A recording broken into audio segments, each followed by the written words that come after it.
یہی مکاتب کی وجہ سے دین باقی رہے گا. یہی مکاتب دین کے قلعے ہیں. مکاتب زندہ ہے تو دین زندہ ہے. اگر مکاتب کا خاتمہ ہو گیا تو یاد رکھو دین کا خاتمہ ہو جائے گا. موجودہ حکومت اب جانتے ہیں موجودہ سیاست پالیٹکس کیسی چل رہی ہے. مدارس کے پیچھے پڑے ہوئے ہیں, مساجد کے پیچھے پڑے ہوئے ہیں, مسلمانوں کو ختم کرنے کے پیچھے پڑے ہوئے ہیں, اسلام کا خاتمہ کرنے کے پیچھے پڑے ہوئے ہیں. لیکن ایسے وقت میں اگر ہم اپنے مساجد کی فکر نہیں کرو گے, مکاتب کی فکر نہیں کرو گے, یقیناً ہے ہندوستان میں کوئی اللہ کا نام لینے والا باقی نہیں رہے. ایسے وقت میں مجھے اور آپ کو مکاتب کی حفاظت کرنے کی ضرورت ہے. اور یہ بات آپ کو بتا دوں کہ قیامت کے قریب یہ جو علم ہے, قرآن کا علم, حدیث کا جو علم ہے, یہ تمام کا تمام ختم ہو جائے گا. اللہ رب العالمین اس علم کو اٹھا لے گا. اللہ کے رسول صلی اللہ علیہ وسلم نے کہا ان اللہ لا يقبض العلم انتزاعا ينتزع من صدور. کل قیامت کے دن اللہ رب العالمین کیا کرے گا؟ علم کو لوگوں کے دلوں سے اٹھا لیا جائے گا. اللہ رب العالمین قیامت کے دن علم کو اٹھا لیا جائے گا. کیسے علم کو اٹھا لیا جائے گا؟ آج جو حدیث کی کتابیں ہیں کہ اللہ رب العالمین حدیث کی کتابوں کو اٹھا لے گا. آج جو قرآن کا علم ہے کہ اللہ رب العالمین قرآن کو آسمان میں اٹھا لے گا. کہ بہت ساری جو کتابیں ہمارے پاس موجود ہیں کہ اللہ رب العالمین کتابوں کو اٹھا لے گا. نہیں, اللہ کے رسول صلی اللہ علیہ وسلم نے جواب دیا, آگے بیان فرمایا وَلَكِنْ بِقَبْضِ الْعِلْمِ بِقَبْضِ الْعُلَمَاءَ. اللہ رب العالمین اس علم کو اٹھانے کا ذریعہ یہ ہے کہ اس دنیا سے اچھے علماء کرام جو دین کی باتیں سمجھانے والے ہوتے ہیں ان کی وفات کے ذریعے سے علم کا خاتمہ ہو جائے گا. لاک ڈاؤن کی زندگی آپ نے دیکھا ہے, ایسا وقت ہے کھانے کو ترس رہے تھے, پانی پینے کو ترس رہے تھے, کوئی آکسیجن کی چیزوں میں پریشان تھا. لیکن ایسے موقع پر علماء اکرام کی ایک بہت بڑی جماعت, بالخصوص سلف علماء کی ایک بہت بڑی جماعت اس دنیا سے رخصت ہو گئی اور ان کے ذریعے سے علم کا خاتمہ ہو گیا. اس دنیا میں علم علماء کے ذریعے سے باقی رہتا ہے. اگر علماء زندہ ہیں تو ان کے ذریعے سے کتاب و سنت کا علم نشر ہوتا ہے. لہذا مجھے اور آپ کو اس دنیا میں مکاتب کی فکر کرنے کی ضرورت ہے, مکاتب کو حفاظت کرنے کی ضرورت ہے. اگر ہم مکاتب کو فکر نہیں کرتے, ہم مکاتب کی حفاظت کی ذمہ داری کو قبول نہیں کرتے, یاد رکھو آج ہمارے اور ہماری جنازے پڑھانے کے لیے کوئی تیار نہیں. حضرات, یہ علم کوئی معمولی بات نہیں ہے. یہ علم جس کے پاس آتا ہے اللہ رب العالمین اس کے مقام کو بدل دیتا ہے, اس کے مقام کو بدل دیتا ہے. کتے کے بارے میں ہمارا کیا خیال ہے؟ کتے کے بارے میں ہمارا کیا خیال ہے؟ حدیث میں اللہ کے رسول صلی اللہ علیہ وسلم نے کہا کتا جس برتن میں منہ ڈال دے اس کو 7 مرتبہ دھونی چاہیے. کتا جس پلیٹ میں, جس گلاس میں منہ ڈال دے اس کو 7 مرتبہ کلین کرنی چاہیے. اور حدیث کے الفاظ ہیں حولہن بالتراب, آخر میں یا شروع میں, اسٹارٹنگ میں یا لاسٹ میں صابن یا مٹی کے ذریعے سے دھویا جائے. اتنا غلیظ کتا ہے. لیکن یاد رکھو قرآن نے کتے کو قرآن میں جگہ دی ہے.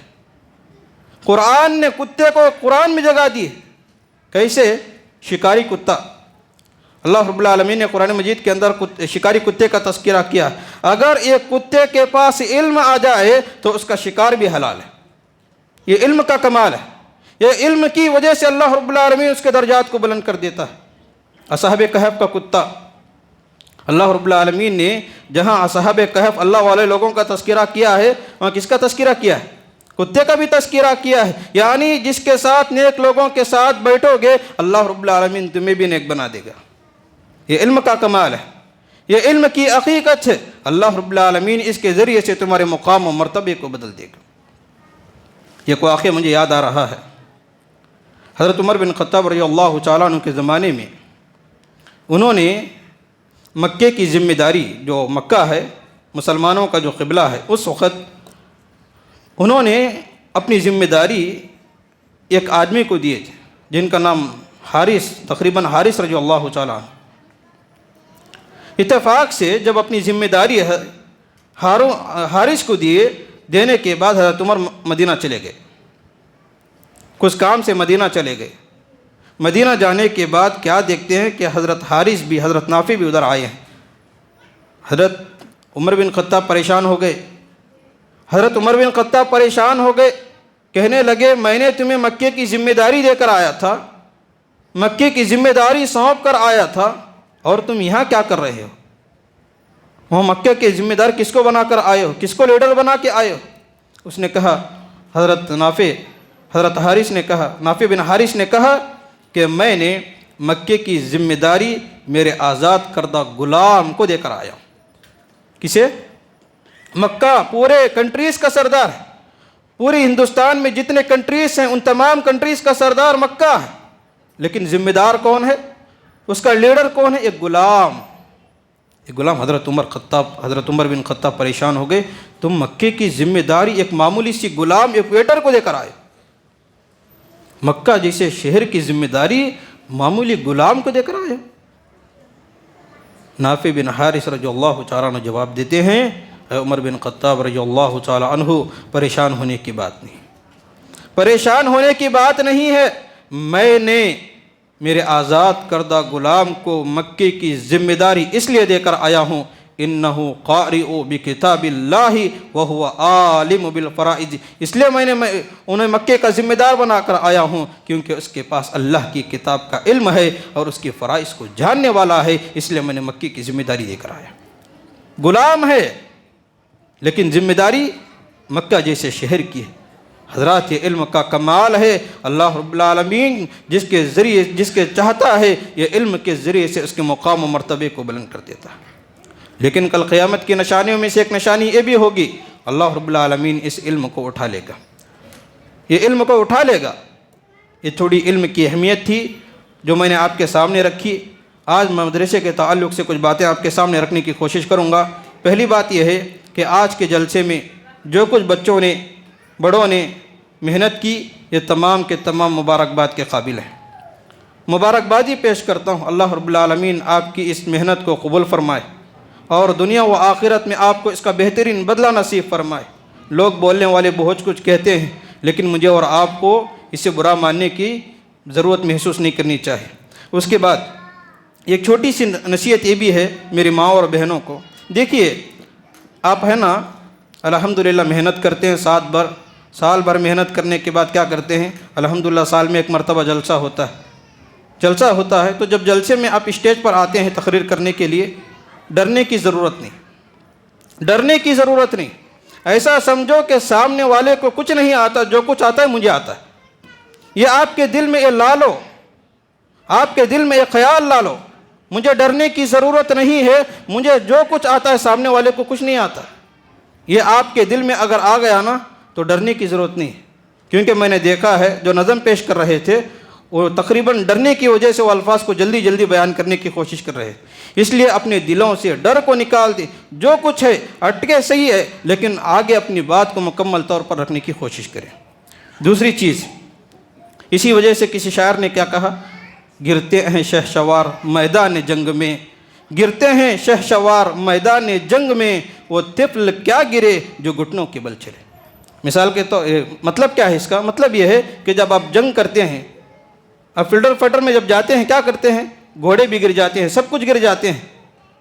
اگر اس موقع پر گھوڑے نہ گریں کہ جنگ کامیاب ہوگی، اس کا یہ مطلب ہے۔ اس کے بعد کہتے ہیں طفل کیا گرے جو گھٹنوں کے بل چلے۔ چھوٹا بچہ ہے نا، چھوٹا بچہ چلنے کی جب کوشش کرتا ہے بار بار گرتا ہے۔ چھوٹا بچہ جب چلنے کی کوشش کرتا ہے تو کیا کرتا ہے؟ بار بار گرنے کی کوشش کرتا ہے۔ اس وجہ سے آپ کو ڈرنے کی ضرورت نہیں ہے، خوف کھانے کی ضرورت نہیں ہے، بلکہ آپ اپنے دل کو اطمینان رکھیں، جو کچھ آپ نے یاد کیا ہے سامنے والے کو پیش کرنے کی کوشش کریں۔ دوسری چیز، چھوٹی موٹی غلطیاں ہیں حدیث کے ترجمے میں، الفاظ میں، تو اس کو اصلاح کرنے کی ضرورت ہے۔ اس کے بعد تقریباً عالیہ نے ایک تقریر پیش کی، عالیہ بنت امتیاز نے ایک تقریر پیش کی جس کا نام ہے قیامت حق، یعنی قیامت یقیناً آنے والی ہے، دنیا ختم ہونے والی ہے، ان کا یہ عنوان تھا۔ یہ عنوان میں نے 2009 میں میری زندگی کی پہلی تقریر تھی۔ آج مجھے وہ زمانہ یاد آیا، 2009 میں جب میں 2007 میں مدرسہ داخل ہوا، 2 سال کے بعد 2009 میں جب انجمن کی باری آئی تو میری زندگی کے سب سے پہلا ٹاپک یہی تھا، قیامت حق۔ میں جزائے خیر دے اللہ رب العالمین وہ شخص کو اللہ رب العالمین آپ کی ان محنتوں کو قبول فرمائے۔ اس کے بعد ہے ایک چیز، عورتوں میں تعلیم کو عام کرنا بہت ضروری ہے۔ آج جو کچھ سوشل میڈیا کے ذریعے سے میں اور آپ دیکھ رہے ہیں، اللہ رب العالمین ہماری ماں اور بہنوں کی حفاظت فرمائے، ہماری ماں اور بہنوں کی حفاظت فرمائے، کیونکہ آج سوشل میڈیا کے ذریعے سے جو حالات عورتوں کے تعلق سے ہم دیکھ رہے ہیں، اللہ ہم سب کی حفاظت فرمائے۔ ابھی حال ہی کا واقعہ، تقریباً ایک ہفتہ پہلے میں نے ایک ویڈیو دیکھا ہے، مسلم لڑکی ہے، کورٹ کے سامنے کورٹ میرج ہو گئی، کورٹ میرج ہو گئی، لڑکا ہندو ہے، لڑکی مسلمان ہے، لڑکا ہندو ہے، لڑکی مسلمان ہے، نکاح ہو گیا کورٹ میں۔ اب دونوں کو اپنے گھر لے کے جا رہے ہیں، لڑکا ہندو لڑکا اپنے گھر کو لے کے جا رہا ہے۔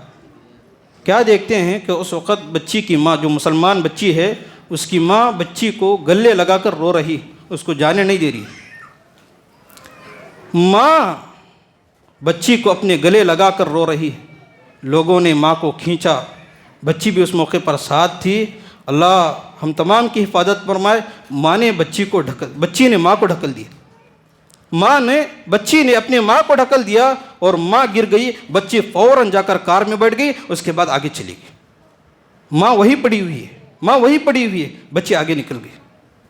یہ اگر ہماری ماں اور بہنوں میں، ہمارے بچیوں میں اگر تعلیم نہیں ہے، یہی معاشرے میں میرا اور آپ کا حال ہوگا۔ میرے بھائی، موجودہ دور میں علم کے حاصل کرنے کی ضرورت ہے۔